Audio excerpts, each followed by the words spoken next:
Good morning everyone from a very frosty United Kingdom.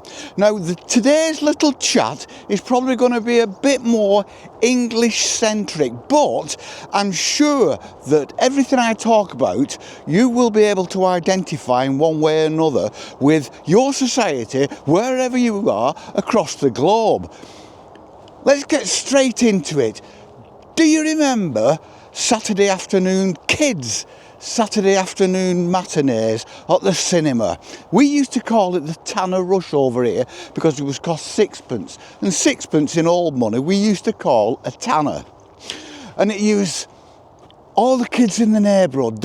Every town would have 3 or 4 cinemas, and all the kids in the neighbourhood would go to one of them, and they would have news on, and then they would have films on. They were invariably in black and white when I was a very young kid. Things like Zorro and The Lone Ranger, Hi-Ho Silver Away, and things like that. And all the kids would go, and you would sit, and you always try and get up in the balcony so you could throw things at the kids below. And it was just full of hundreds of kids, and they'd have a bloke on, he'd come on and the stage before the curtain went up for the films to play, and he would ask, whose birthday is it today? And everybody whose birthday it was would get a present, and we would all sing happy birthday. And it was the same bloody kids from the same bloody council house who used to get up every week and get the present. And we had this song, and it was called the ABC. We are the AB.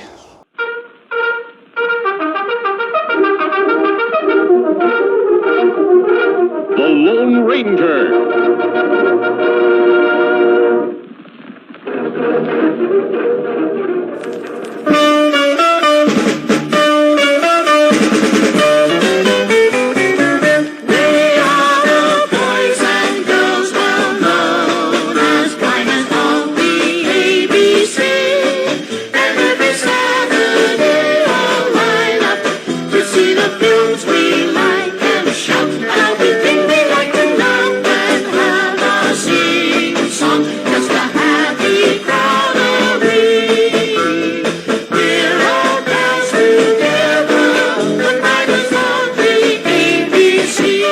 Sing this, and then we watched Zorro and things like that, and we'd watch all these black and white war films, and a lot of it was basically propaganda. We watched Pathé News, and then we'd come out after, and we used to, and the women came round with trays round the neck. Do you remember those? Like a strap with a tray with like sweets on and toffees, and they might have, I don't know, they didn't have lollies because they didn't have freezers, but they had all sorts of chocolate bars and crap and crisps and things like that. We used to buy them, and we used to annoy the hell out of them, because what they did, they used to stand at the end of the aisle because they couldn't get down the aisle because it was full of kids, and just you'd shout your order down to them, and then at the end, it was disruptive. It was a fun thing. We did it every single week, but it was just disruptive, but it's just what you did.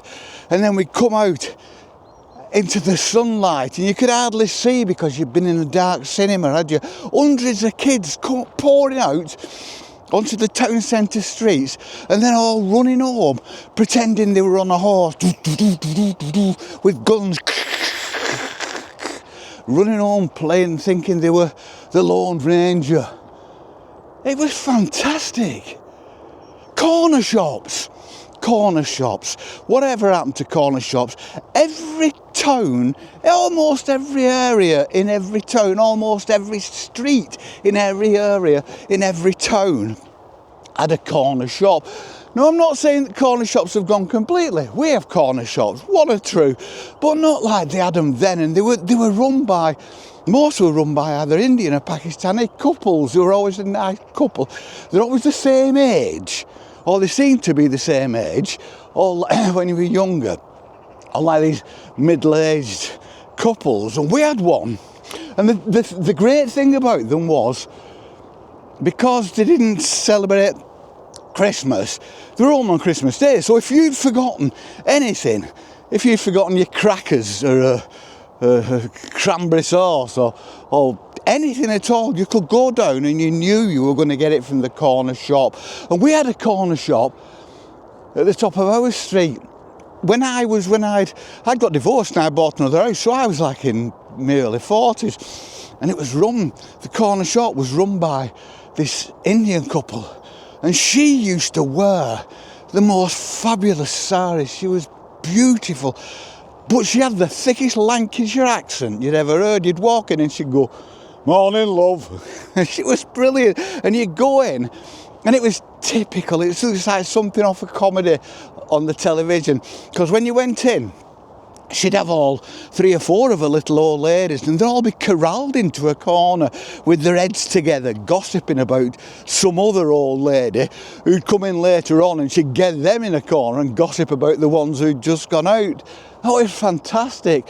And her husband was a keen motorcyclist, and I was a keen motorcyclist, and he used to I'd go in and go, "Nigel, shall we go out this weekend?" And we used to go like just touring around at weekend. We'd just take some food out. His food was always a damn sight better than mine.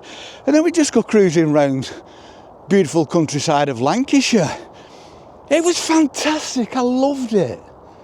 Milk floats. Now, everyone over a certain age remembers milk floats, and they were this. For anybody who's not in the UK, they probably have them abroad as well, because they were fairly a ubiquitous thing over here, but they were this battery operated little, it was like an oversized golf cart, and it was just open at the back, and it had crates of milk and things like that, and they'd come clattering down the street. Because they were battery operated, they just made a little hum, but you could hear the milk bottles clattering about in the back, and they'd come out 5, 6 o'clock in the morning before everybody was up, delivering the milk. And you'd put a note out to the front door, and they'd have like cream and yogurt and orange juice and cheese and things like dairy products, basically. And they sell the milkman came, and they were all just dressed milkmen. They were always dressed in like a crisp white uniform. I always had a blue cap on, little peak cap on, and they used to come round every morning, the milkman, and then in winter he'd come. You'd get up in the morning to get the milk in, and the milk there'd be like a column of milk coming out of the milk bottle, because it had expanded, and the top would be sitting on, the foil top would be sitting on top of it. And then in the middle of summer, you get down in the morning, and the blue tits had poked holes in and pinched all the cream off the top of the milk, because it was all full fat milk in those days. So they had cream at the top, and my mum used to shake the bottle up, but I like the cream, so if I got it first, I used to drink the cream off the top, and she used to go mad about that, because basically what you'd end up then is skimmed milk, which nobody wanted in those days, because we weren't health conscious. But for some reason or other, we were all healthier, because I think our diet was just better in the long run. Milkmen. There is a resurgence, apparently. I think there's a resurgence. We've got one here. He doesn't go around on a battery operated cart. He has like a pickup truck kind of thing. And he's been going for years. He's still going. So it's doable, but not like it was. I mean, it was just milk carts everywhere at 5 o'clock in the morning, rattling about, humming away, bringing your milk, bringing your daily dairy product to your front door. So it was there.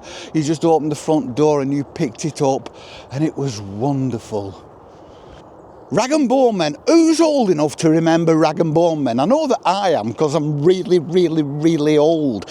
But they used to rag and bone men. They used to come round, and they had a horse and cart, and they go shout, any old iron, and people would take out anything they didn't want that could have been of some intrinsic value to somebody else. And it was like recycling, and it was a wonderful way of recycling. And they used to come round with this flatbed cart drawn by a horse, and then everybody would rush out afterwards with a bucket and a shovel, your coal shovel, to pick all the horse poo up to put it on your roses, because that's what you did, and everybody did it, and there was nothing wrong with it, and nobody frowned at it. And it was just from the richest to the poorest, they went out collecting horse shit after the rag and bone men had gone, and it was great, and it was good, and it was recycling. There was a bloke who used to come round, and a lot of places have these as well, and a bike, a knife sharpener, and he'd have like this grinding wheel on the back of his bike. What a entrepreneur that you could, for the price of a bike and a grinding wheel, you could set yourself up in a business. And he'd go around sharpening knives, and he'd get off, and the wheel was like connected to the pedals, so we could sit on it like backwards and pedal it and sharpen your knives while he did it.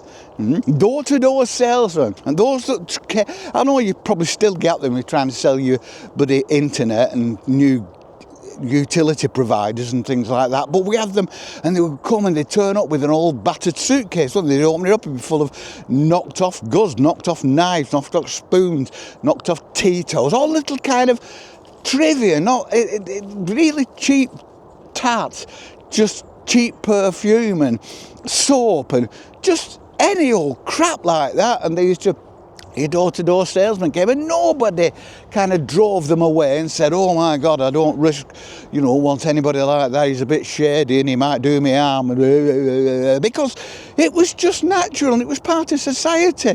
And it's all gone.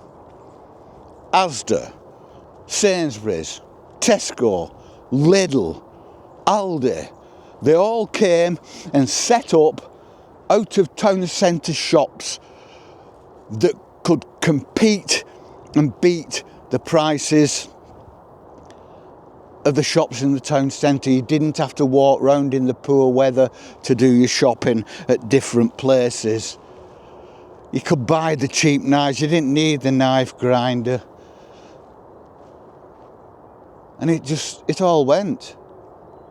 And it's not going to come back unless there's some kind of major societal reset, which there isn't going to be. It's not going to come back, is it? All those wonderful things, Tanner Rush, technology took that. It's just Netflix now. Tanner Rush, Rag and Bone Man. All those wonderful things, the milkman. You can buy milk a lot cheaper, and I think one of the reasons that people are going back to this bottled milk is they don't mind paying a little bit extra because they want to support these things.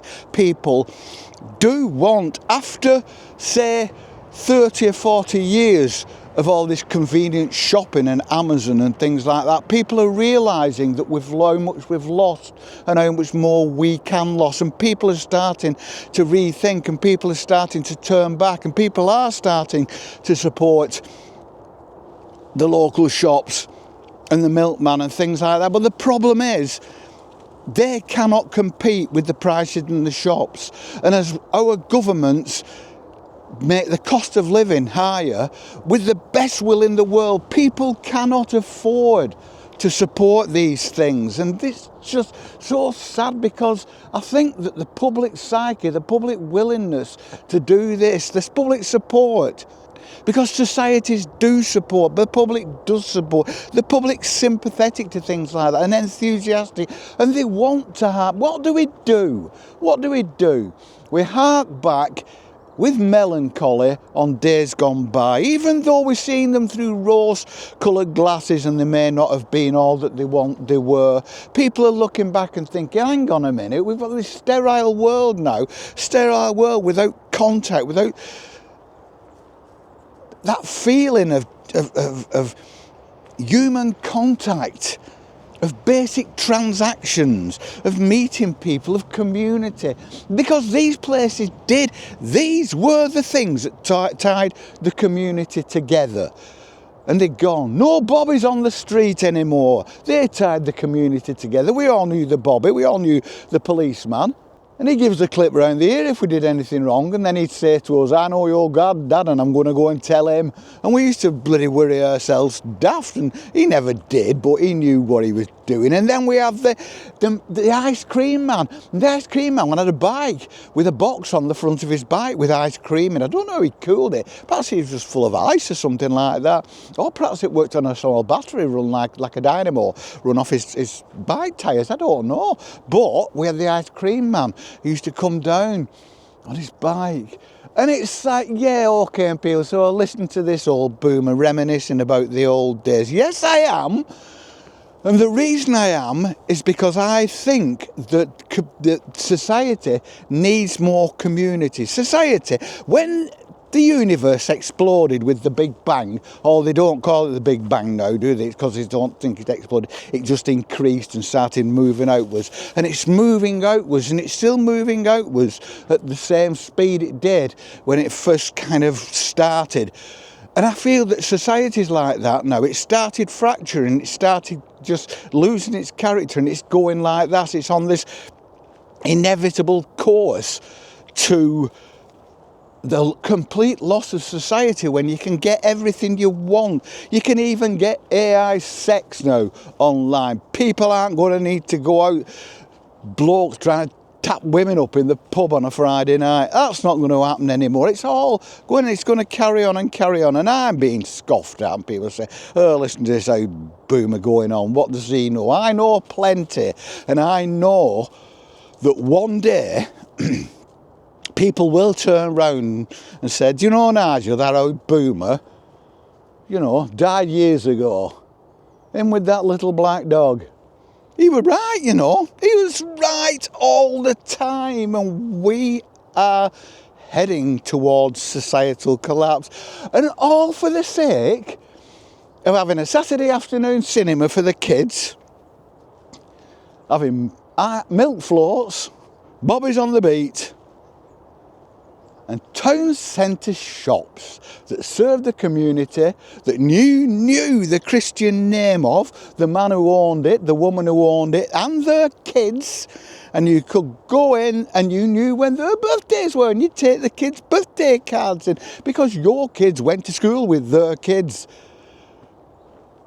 And we need, we don't have that anymore. We'll never have that anymore. Will we, people out there? Life is still great. The world is still a wonderful place to be for the most part. There are idiots. I mean, there's idiots over in Iran at the moment, bloody killing all the people who rebel against it. Oh, but we're not going down that road because I have very strong views about things, and I'll just go off on one. But we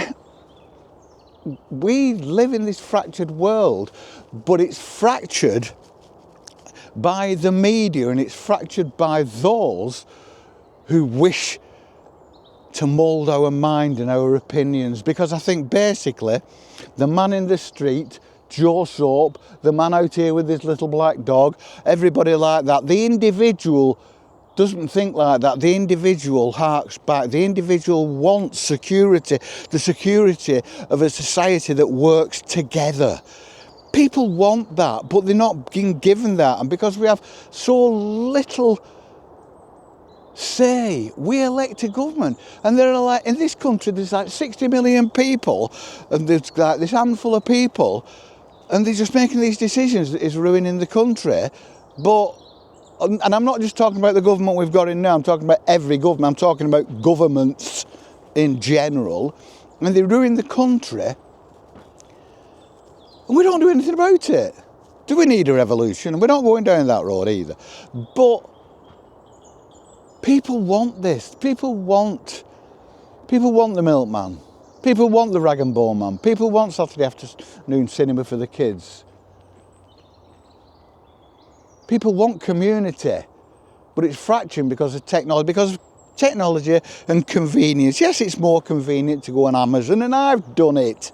It's more convenient. I do my shopping at the local Aldi. I do it. I'm just like everybody else. But I live in a community, I live in an area where there are quite a few shops, and I do try to use them, but it's not that easy when this temptation is just to get in the car, nip round to Aldi and fill my basket up and be home in about 20 minutes.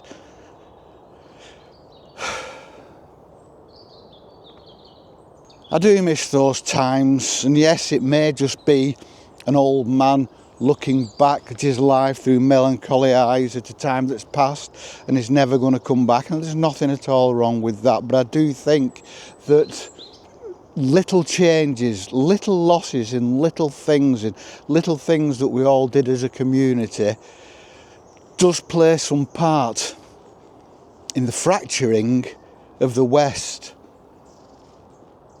And I think we need to make some changes. Nobody's going to listen to me.